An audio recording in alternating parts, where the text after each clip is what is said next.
Hello everyone, welcome to my channel বিথিশার রান্নাঘর। আজ আমি আপনাদের সাথে যে রেসিপিটি শেয়ার করতে চলেছি সেটি হলো মৃগেল মাছ দিয়ে ভোটকচু। তার জন্য বাবা আমি জমিতে চলে আসলাম ভোটকচু তুলতে। দুটো ভোটকচু তুললাম। বাবা ভোটকচু দুটো পরিষ্কার করে কেটে ধুয়ে দিয়েছে।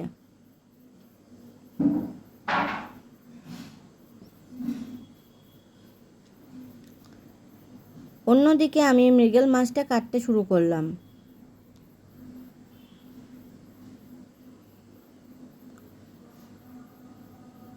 মৃগেল মাছটাকে ভালোভাবে কাটবো।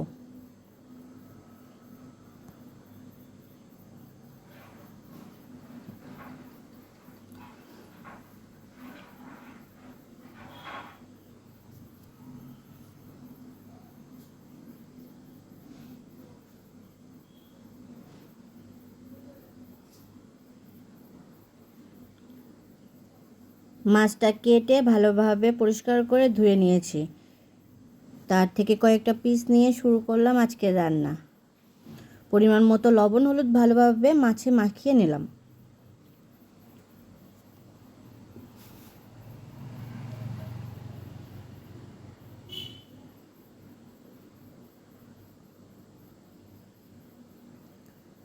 লবণ হলুদ মাখানো হয়ে গেছে। কড়াইতে তেল গরম করে এক এক করে কয়েক পিস মাছ দিয়ে দিলাম।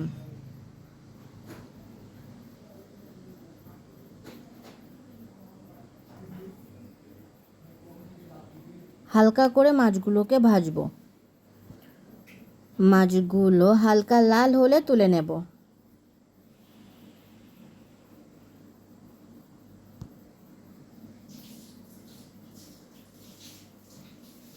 এরপর বাকি মাছগুলো দিয়ে দেব। এগুলোও খুব বেশি ভাজবো না। এক পিঠ হালকা ভাজা হলে আরেক পিঠ ভেজে নেব।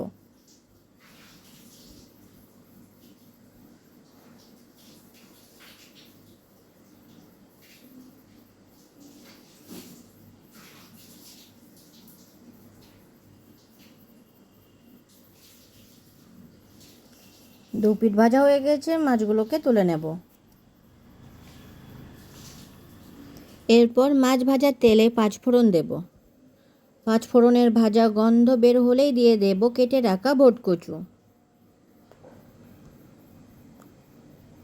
ভোটকচুগুলো ভাজা করব। 2 মিনিট ভাজা করে নেবার পর দিয়ে দেব পেঁয়াজ কুচি।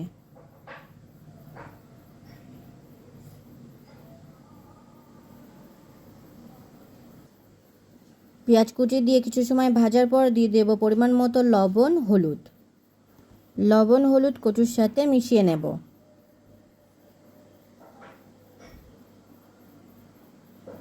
লবণ হলুদ কচুর সাথে মিশে গেলে দিয়ে দেব আদা রসুন বাটা। আদা রসুনের কাঁচা গন্ধটা যতক্ষণ না চলে যায় তত সময় ভাজতে থাকব।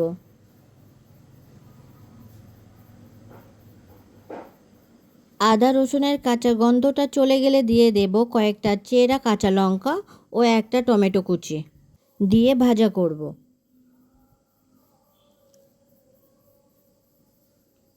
বারবার নাড়াচাড়া করব যাতে তলায় লেগে না যায়।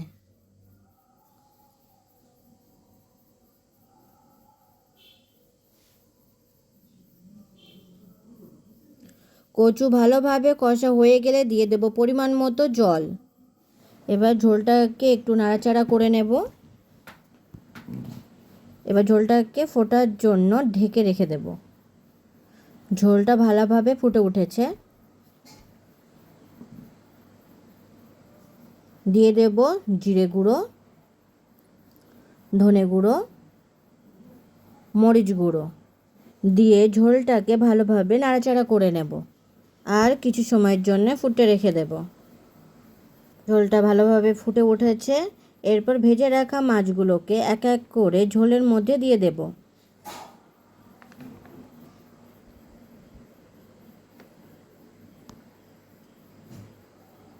মাছগুলো দেবার পর ঝোলটাকে একটু নাড়াচাড়া করে আরও কিছু সময় ফুটতে রেখে দেব।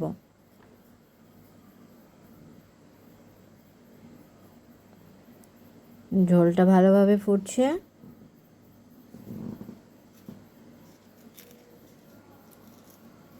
মাঝে মাঝে একটু নাড়াচাড়া করে নেব। তৈরি হয়ে গেছে আমাদের মৃগেল মাছ দিয়ে ভোটকচু। ভিডিওটি কেমন হয়েছে অবশ্যই কমেন্ট করে জানাবেন।